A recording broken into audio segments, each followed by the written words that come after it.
we're finishing up the elements of design, and the last one we need to cover is color. And so I taught this tatted color wheel for Palmettos last year, and it's supposed to be a PowerPoint program, but I'm not that far along yet in how to handle this. So I'm just going to show you the paper slides and give you the talk anyway.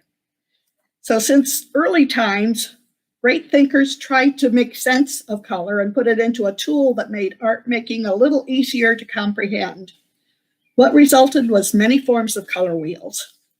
The first one was invented by Sir Isaac Newton in 1666. What we are more familiar with are the Eiten color wheel and the Ives color wheel.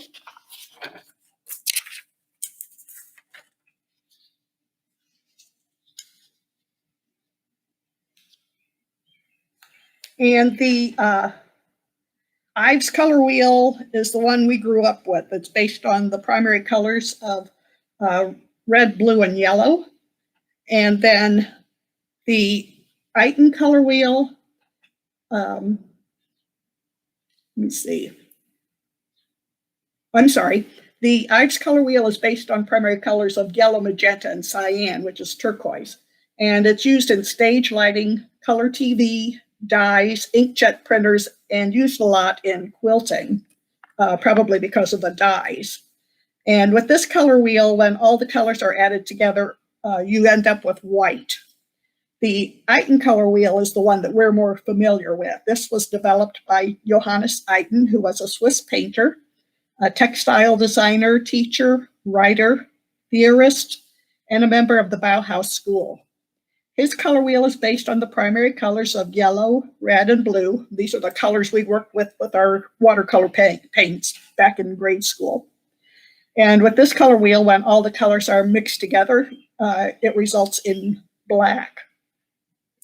You can use either color wheel. What I'm going to talk to you today, the rules on using the color wheel, they will work with both the Eiten and the Ives. So if you don't like a certain way that the colors are blending, switch over to the Ives color wheel, and the color schemes are going to be just a little bit different. So both are interchangeable, and the rules are good for both. And let's see here.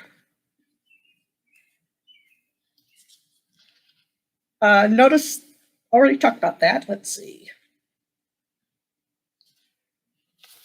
So let me move on to the next one.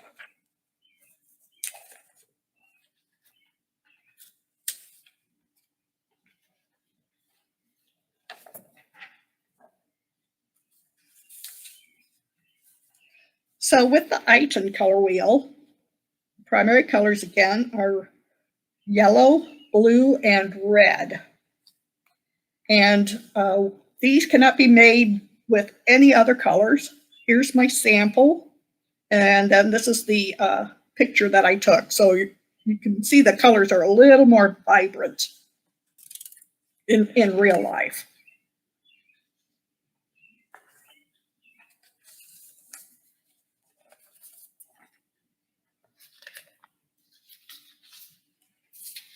Secondary colors, as you can remember. Yellow plus red equals orange. Red plus blue equals purple. And blue plus yellow equals green. And so those are the actual tatted samples.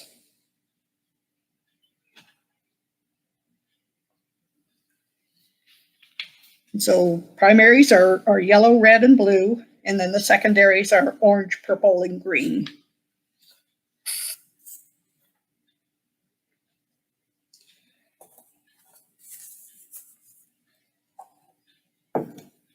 So here's my tatted up color wheel.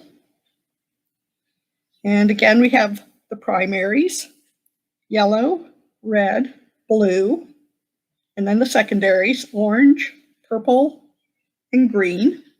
And then in between the primary and secondary, we have what's called a tertiary color.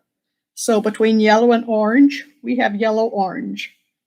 Between orange and red, we have red-orange. Between red and purple or violet, we have red-violet. Between blue and violet, we have blue-violet.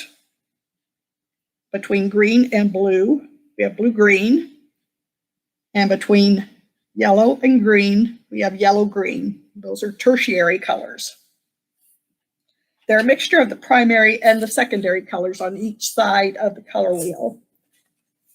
And it doesn't really matter which color goes on top. I personally like to put the yellow on top. And there's a reason for that, and I will go over that in a little bit. And then, so this is a 12-step color wheel, but know that there are a lot of colors in between just these first two steps. Here's a 24-step color wheel. And so I have yellow, and I have yellow, orange, and orange. But in between yellow and yellow-orange, we have yellow, yellow-orange. And in between yellow and yellow-orange, there's like an infinite number of colors in between there. So you can break this down as much as you want. In this color wheel, these are called hues. Hues are the color in its purest form. It is also the color at its most intense. You can't make it any more intense than the hue. So once we start adding white, black, and gray to the color, we lower the intensity. So here we've got examples of hues, which are the first color I started with, and then tints, shades, and tones. White, black, and gray are neutrals. They do not have any sense of color. So if we add white to the hue, we end up with a tint. And by adding more white, we get lighter tints. If we add black to the hue, we get what's called a shade. And we, depending on how much black, we can get many, many darker shades, many, many lighter ones. And then once we start adding gray, we end up with what's called a tone. And again, these tones, they can go very, very pale and very, very dark. And so here they are in real color.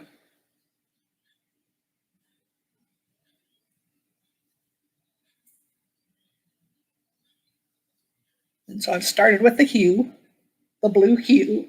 Then when we add white, we get the tint. Black, we get the shade. Gray, we get the tone.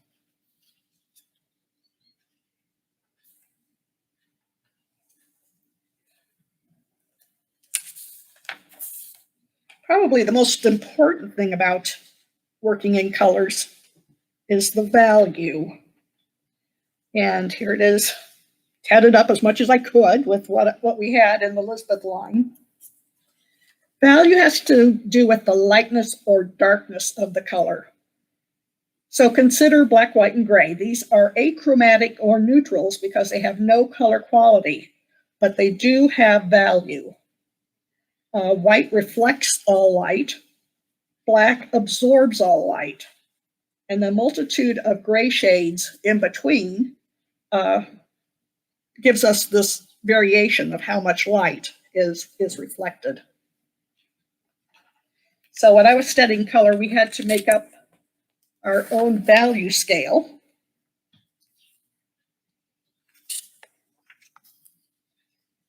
And then once we had the value scale, which is down here on the bottom, we had to match up the hues, where it fell as far as how light or dark the hue was. So as you can see, up here closer to the white is our yellow. Yellow reflects the most light. And then as it goes down, we've got our violet down here towards the bottom because it absorbs a lot more light. And then, so I had to match the hues up, and then we could fill in with tints. So you can see I've got a little coral here, which is a tint of the red, which, once we add white, it starts making it a little bit lighter. So pieces that are light in color are said to have high value, and they reflect the most lights. Those that are darker in color are said to have low value because the reflected light is low. So now we're going to get into color schemes.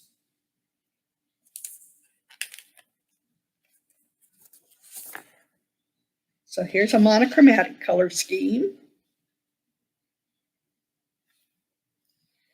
And monochromatic is only one color. This time I chose blue. And I used a shade of blue and then a couple tints of the blue. And the one thing about monochromatic,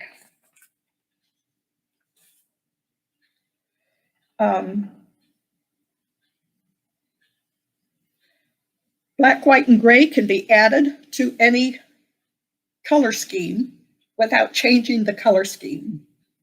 So the monochromatic, what keeps them interesting is a use of value. And so that's why I used both the hue and the tints and shades to make it so it wouldn't be quite so uninspiring. This has a little bit more to say.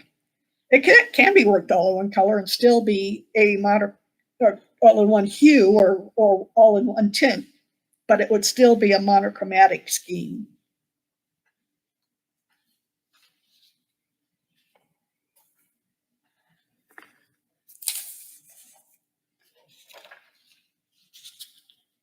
Analogous color schemes, and I'll bring in my color here.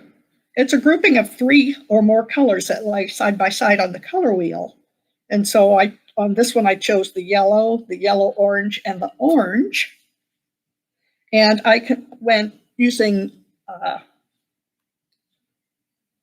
actually, I just used the straight hues on this one. So I used the orange, the yellow, and the yellow-orange, and came up with my own analogous color scheme.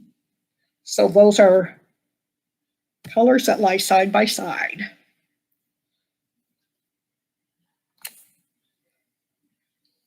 Blue, green, blue, and blue, violet. They're lying side by side. That'd be another analogous color scheme. Violet, violet, red, and red would be another color scheme. So we just use those colors. They're all touching each other on the color wheel.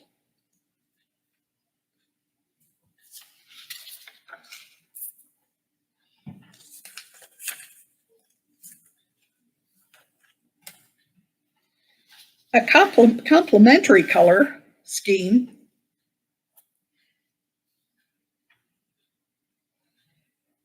are opposite sides of the color wheel. So if we look here, I'm using complements, yellow and violet, or blue and orange would be a complementary color scheme. Red and green. But this one I used the yellow and violet.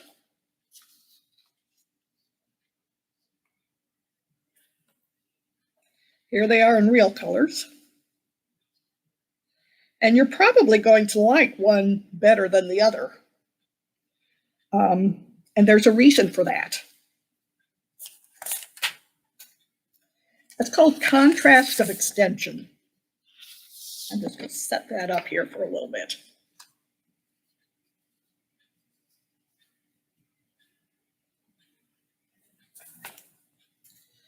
And so Johann Wolfgang von Goethe wrote in his book on the theory of colors in 1810, He developed a series of ratios to help achieve a color balance in a design that's based on the reflective value of colors. He assigned numbers to each of the primary and secondary colors, and then keeping them in mind when we design our pieces, we'll produce a balanced and comfortable feel in our viewers. So for example, this yellow-violet design,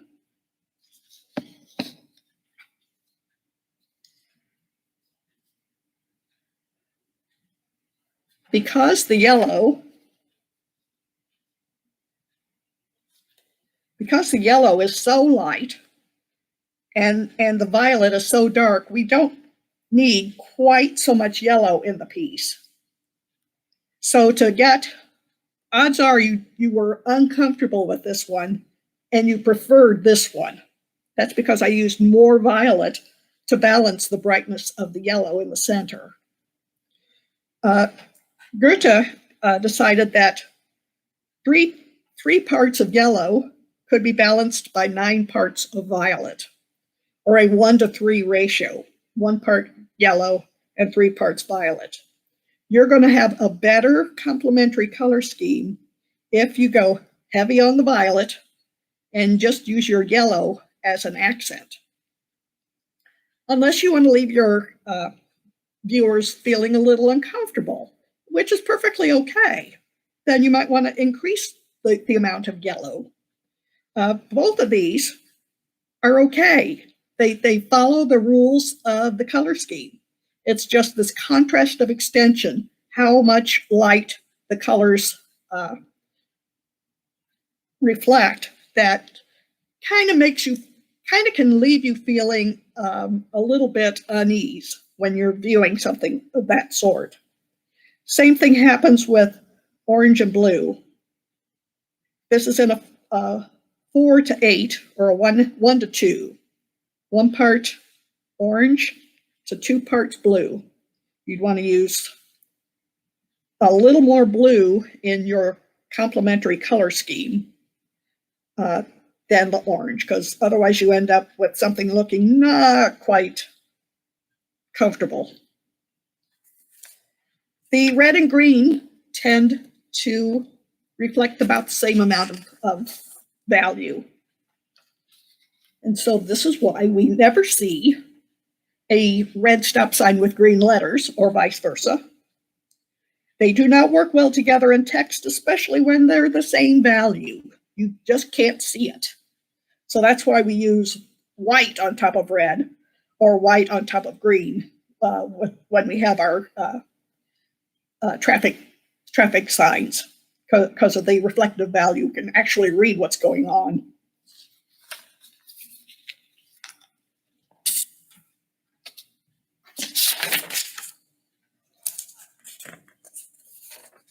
So a split complementary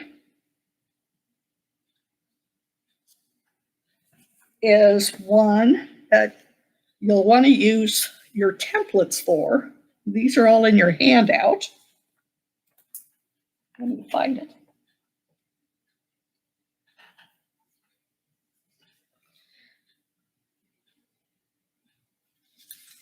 So I like red. So if I'm doing a split complementary, you're not going to use the complement that's straight across. You're going to use the 2 colors on either side of it. So we're going to use the blue-violet, or the blue-green and the yellow-green with red. And so this ends up being our split complementary scheme. Again, I kind of kept my contrast of extension rule in mind as I came up with this, because as you can see, I didn't use very much of the yellow-green because it reflects so much more light.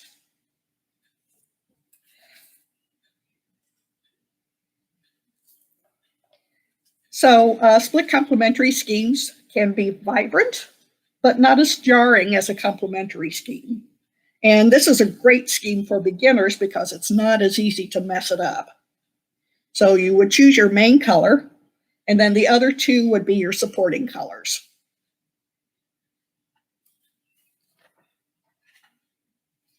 Okay.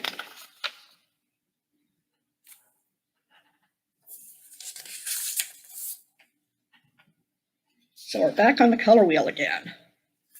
A triadic color wheel for color scheme is a choice of, let me get my yellow up here at the top, 3 colors equidistant around the color wheel. So again, we could go yellow, red, and blue. And that's what I did with my sample. Only I used tints of the colors on this. We use one color to dominate, and I would say I used this light blue. And then the other 2 colors, again, are going to be accents. This color scheme is successful even if you're using just tints of the colors. So, they're not all pale tints. I've still used some change of value as I tatted this piece, but it worked out pretty good.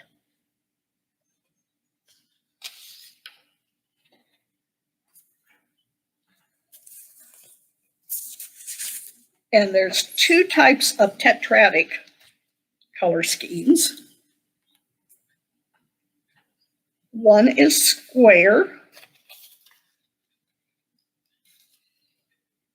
4 colors equidistant, and then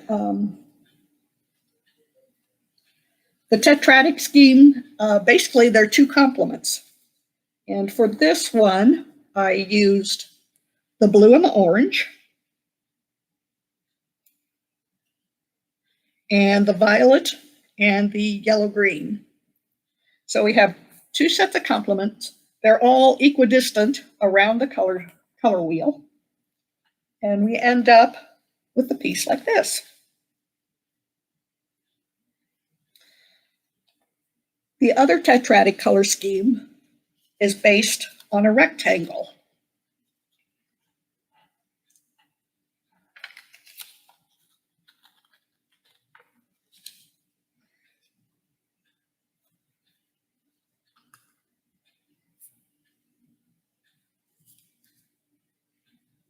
Yeah. Again, we've got 2 sets of complements. I stayed with the blue and the orange, but then with the rectangle, we add in the violet and the yellow, and you get this representation.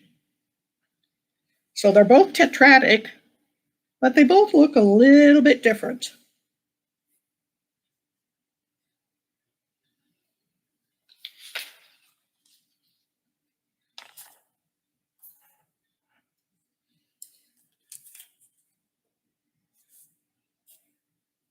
We sometimes attribute the feelings of warmth or coolness to colors.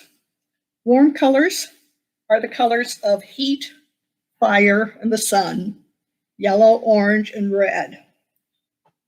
All these would be warm colors.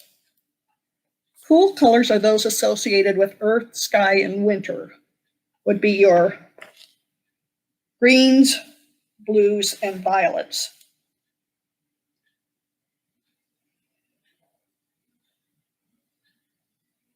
We can actually use this phenomenon to create depth in our work.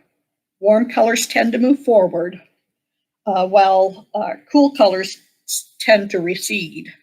So here's from my samples, I have a warm color example and a cool color example. And so I was actually working on an embroidery kind of based on the summertime. And so I stuck with the warm colors as I was embroidering that piece.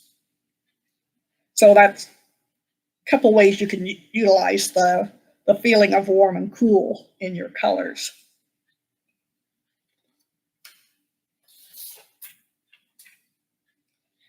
One more thing we need to keep in mind as tatters is the phenomenon called after images. This can just drive you bananas. and probably more so in embroidery than tatting, but it depends on what you're putting your tatting on. And this is the effective background on color. So you might tat up a pretty pink edging. If you put it on white, it's going to look nice and pink. Kind of goes a little dull on the gray background, but if you put it on black, you could almost lose how much color is showing up.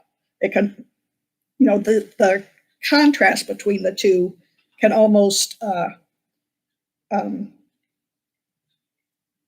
you know, play havoc with your color.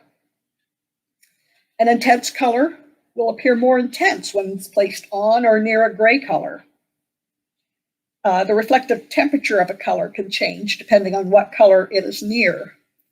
These color shifts are called afterimages and seem to be caused by the chemical change in the rods and cones of our retinas. And they can be frustrating, but they can also be used to advantage to change the dynamics and relationship of the colors in your art. So this exercise, it takes all of these colors and puts the same color on the gray background and on the black background. In things, let me find one. Here's kind of a purple. We lose it almost completely in the gray. And then here it is, it looks so much darker with the white background. So it's kind of interesting this one I just lost the square. But it's kind of interesting how the piece works out. And so always test a little bit before you go to the trouble of tatting up a collar for a certain top. Make sure it's going to do what you want it to do. And one more color scheme is polychromatic.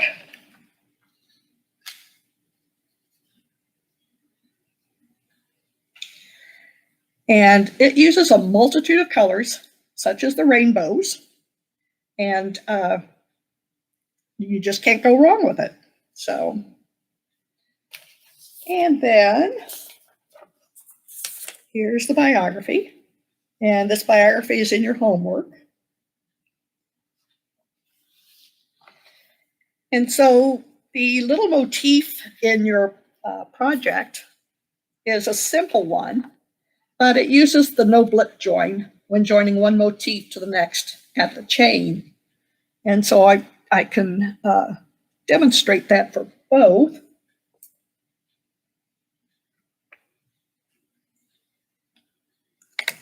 And let me take this out because I was practicing before class.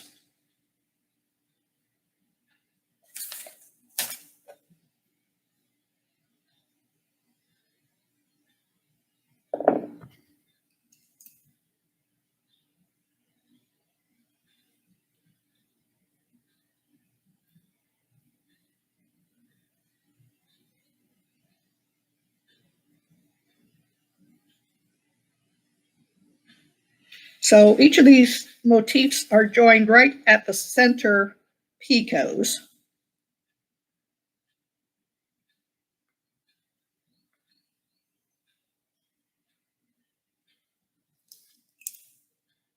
Here.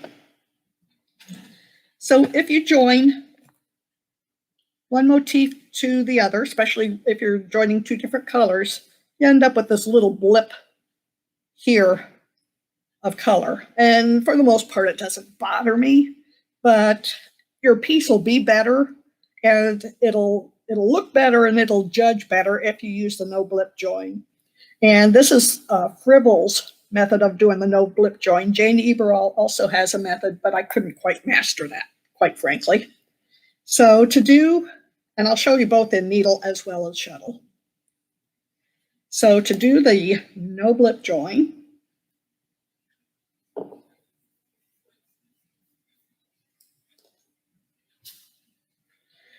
I pick up the piece I want to join, and I lift up a loop of thread. But I do not put the shuttle through that thread, through that loop yet. So I'm just going to set that off underneath my pinch. Back behind, I'm going to do the first half of the stitch.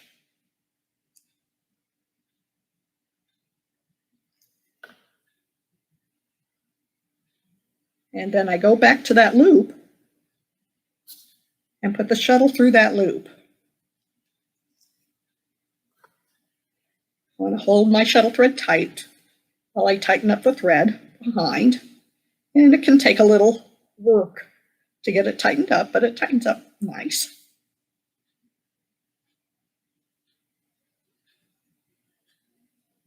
That looks pretty good. And then I'll go on with my 2 double stitches picot and finish up that chain. So if you look, there's no blip, either on the front or the back. So that's how shuttle tatters would do it.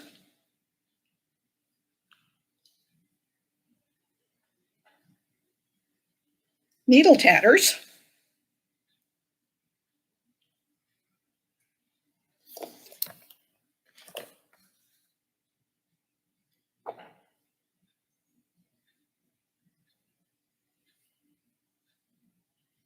what you would do here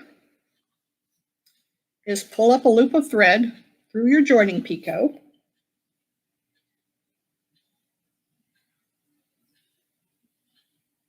But do not put it on your needle yet. You're going to go back over here on your ball thread and do the first half of the stitch.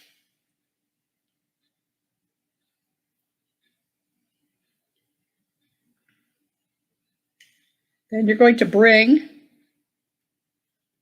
that loop that you pulled through the picot over the tip of your needle.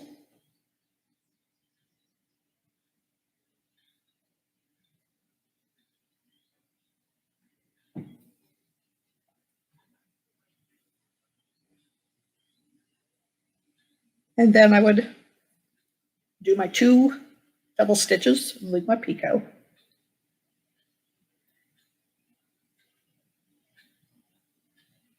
And let me just go ahead and finish this chain.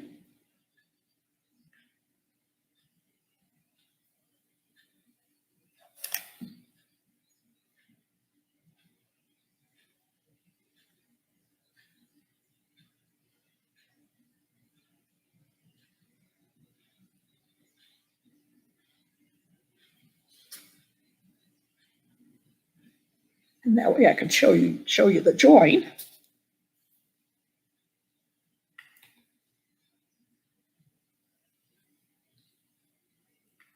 There.